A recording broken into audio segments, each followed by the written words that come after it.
បងប្អូនខ្លះគាត់ថាគាត់សប្បាយចិត្តអត់បានគាត់មានក្តីសុខអត់បានទេដោយសារជីវិតគាត់លំបាកណាស់ចុះបងប្អូនសាកគិតមើលថាបងប្អូនពិបាកចិត្តអត់សប្បាយចិត្តក្រំគ្រាចិត្តចាឈឺចិត្តស្អិតទ្រូងនឹងប្រហែលឆ្នាំហើយតើជីវិតមានដែរកិច្ចផុតពីបញ្ហាអត់ជីវិតកិច្ចអត់ផុតពីបញ្ហាទេគ្រាន់តែយើងផ្លាស់ប្ដូរការគិតមកសប្បាយចិត្តរីករាយគិតវិជ្ជមានជាមួយបញ្ហាជួយឲ្យបងប្អូនជួបរឿងល្អបានច្រើនជាងរឿងមិនល្អចាអញ្ចឹងយើងគួរតែផ្លាស់ប្ដូរការគិតអត់សម្រាប់ខ្ញុំជ្រើសរើសផ្លាស់ប្ដូរការគិតដោយសារតែមូលហេតុអញ្ចឹងជីវិតខ្ញុំរាល់ថ្ងៃវាមិនល្អ perfect រលូនគ្រប់ពេលទេបងប្អូនបញ្ហាក្នុងជីវិតអ្នកណាក៏មានដែរវាជាធម្មជាតិវាជាផ្នែកមួយនៃមនុស្សហ្មងចាតែបើយើងសប្បាយចិត្តយើងមានក្តីសុខយើងនឹងស្រូបទាញរឿងល្អរឿងដែលធ្វើឲ្យយើងសប្បាយរឿងដែលធ្វើឲ្យយើងមានក្តីសុខការសម្រេចគោលដៅអតិជនល្អម៉ួយល្អនិយាយទៅជីវិតយើងជួបរឿងល្អច្រើនជាងពេលដែលយើងកើតទុក្ខ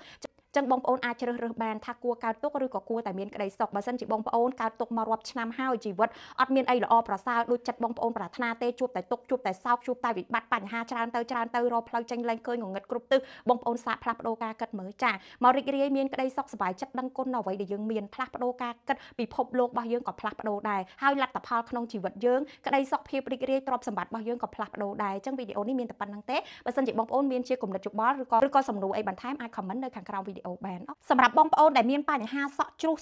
ខ្លាំងជ្រុះច្រើនសក់ជ្រុះទាំងដៃបងសក់ជ្រុះអត់ឈប់ហ្មងពិសេសស្បែកក្បាលមានបញ្ហាអង្គែសក់ឆាប់ឡើងប្រេងឡើងក្អាលចាហើយសក់បងប្អូនខូចស្ងួតបែកចុងឆេះសពងដាច់ចាបងប្អូនអាចសាកល្បងប្រើប្រាស់បានជាមួយនឹងសាប៊ូតាំងគួយជាសាប៊ូដែលខ្ញុំប្រើប្រាស់ជាប្រចាំហ្មងល្អខ្លាំងចាវាមានប្រសិទ្ធភាពខ្ពស់ទៅលើការព្យាបាលបញ្ហាសរសៃសក់និងស្បែកក្បាលដែលខូចធ្ងន់ធ្ងរចាស្បែកក្បាលអង្គែច្រើនមានផ្សិតអង្គែបែបឡងក្រាស់ខ្មឹកហ្មងបងប្អូនទាំងអស់គ្នាហើយបញ្ហាសក់ជ្រុះបងប្អូនសក់ជ្រុះច្រើនបងប្អូនប្រើសាប៊ូតាំងគួយត្រូវខ្លាំងមែនទែនវាជួយឲ្យសរសៃសក់យើងរឹងមាំណាចាកាត់បន្ថយសក់ជ្រុះនិងជួយឲ្យកូនសក់របស់យើងដុះក្រាស់សក់ដុះមករឹងមាំមានសុខភាពល្អជាទៅជួយឲ្យសក់យើងដុះលូតលាស់បានល្អហ្មងហើយជួយបំពន់សរសៃសក់ចាឲ្យមានសំណើមមានទម្ងន់ទន់ភ្លឺរលាស់រលោងទៀតសម្រាប់បងប្អូនដែលមានសួរថាខ្ញុំមានលក់ផលិតផលអីខ្លះបងប្អូនអាចតាមដានបានណាព្រោះមានរៀងច្រើនមុខដែរហើយតិចទៀតក៏មានផលិតផលថ្មីមកជាបន្តដែរដោយសារតែអតិជនគាំទ្រច្រើនជាមួយនឹងផលិតផលរបស់អ្នកគ្រូ HD ចាអញ្ចឹងអរគុណច្រើនមែនទែនបងប្អូនទាំងអស់គ្នាដែលមានចំណាប់អារម្មណ៍លើផលិតផលអ្នកគ្រូ HD បងសាប៊ូកក់សក់នេះខ្ញុំលក់ដាច់ខ្លាំងមែនទែនទៅសន្ទុះនៃការគាំទ្ររបស់ភ្ញៀវលើសការរំពឹងទុកហ្មងឲ្យពួកគាត់ feedback មកវិញល្អច្រើនមែនទែនហ្មងគាត់ទៅដោះសក់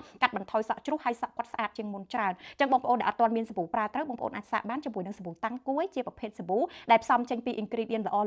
អមែនទែនសម្រាប់បងប្អូនដែលកំពុងតែស្វែងរកផលិតផលសាប៊ូកក់សក់ដែលមានគុណភាពលើទីផ្សារហើយយើងក៏មានលក់ដុំដែរបងប្អូនចង់ចូលជាតំណែងចែកចាយក៏បានយើងមានក្រុមចាដើម្បីឲ្យបងប្អូន download រូបភាពនៅក្នុងក្រុម Telegram យកទៅផុសបន្តបងប្អូនទាំងអស់គ្នាចាហើយសម្រាប់បងប្អូនដែលចង់យកទៅលក់បន្តនៅតាមផ្សារតាមម៉ាតឬក៏បងប្អូនសាឡនអីបងប្អូនអាច inbox ចូល page សួរព័ត៌មានលម្អិតសួរពីតម្លៃបានឬក៏បងប្អូនអាចតំណែងបានតាមគ្រប់តំណែងចែកចាយទាំងអស់អរគុណ